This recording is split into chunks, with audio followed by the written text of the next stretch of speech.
আজকে বানিয়েছিলাম সকালবেলায় ব্রেকফাস্টে চিড়ের পোহা। তো এর মধ্যে কাঁচা পেঁয়াজ, শসা সমস্ত একদম মিক্স করে দিয়েছি, ঠিক আছে। তো ফুলকপি আলু টালু দিয়েই বানিয়েছিলাম, তবে একটু গাজর হলে ভালো হতো। তো এটা আমাদের যে কাজের দিদি, তাকে দেবো।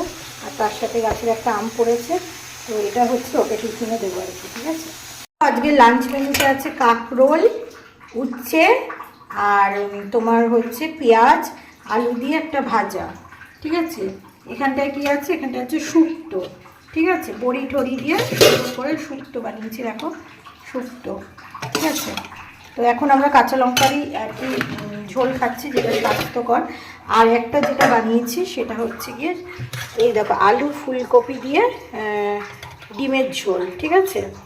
আর এখানটা আছে শসা আর পেঁয়াজ কাটা, আর ভাত বানানো হয়ে গেছে। চলো ভাত